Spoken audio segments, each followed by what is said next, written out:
নমস্কার। আচ্ছা, আপনি যে আমাদের এই ইন্ডিয়া গ্রোর ভূঅস্ত্র এমআই স্প্রে আপনি যে কি ব্যবহার করছেন, আচ্ছা, তো এই বছর হ্যাঁ, তো আপনি তো আরো 10, 15, 20 বছর ধরে চাষবাস করেন, হ্যাঁ। তো এই বছর আপনি এইগুলি ব্যবহার করে আপনার বেগুন খেতে, আলু খেতে, টমেটো খেতে, মরিচ খেতে আপনার কি ধরনের রেজাল্ট পাইছেন?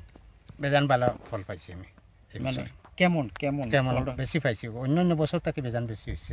গাছ কেমন হয়েছে? ভালো দেখতে? হয়েছে, গাছ খুবই দেখতে ভালো হয়েছে, গাছ সুন্দর হয়েছে নি? হ্যাঁ। গাছের রুখ সুখ আছে নি? ও না না না, কিচ্ছু নাই। তো আপনার, আমরা তো শুনছি গত বছর আপনার আলুতে ধসা টসা আইছে, এবার আলুতে না, ধসা না, আইছে নি? কিচ্ছু হয়েছে না, তো সুন্দর আলুর আছে। সাইজ সুন্দর হয়েছে নি? সুন্দর হয়েছে, আপনি তো দেশি আলু করছে, দেশি আলু তো দেশি আলুর সাইজ এবার বড় হয়েছে নি? হয়েছে হয়েছে, বড় অন্য হয়েছে। বছর থেকে বেশি।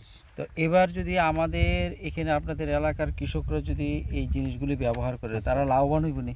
হইব হইব, ভালো লাভ। তো তা আপনি কৃষকদের উদ্দেশ্যে বলেন তারা যাতে জিনিসটি ব্যবহার করে। না তো আমার দেখিয়া অন্যান্য সব মানুষের তো কইতরা তারাও নিত। ঠিক আছে, ঠিক আছে। আপনার নাম? আবুল হোসেন, আবুল হোসেন। তো আপনার বাড়ি? সাহেব মারা। সাহেবপাড়া। ঠিক আছে, থ্যাংক ইউ। এই দেখেন আজকে ওনার জমি, তো ফ্রেন্ডস ওনার এখানে আলু খেতে গাছগুলি দেখেন এখনো কত সুন্দর।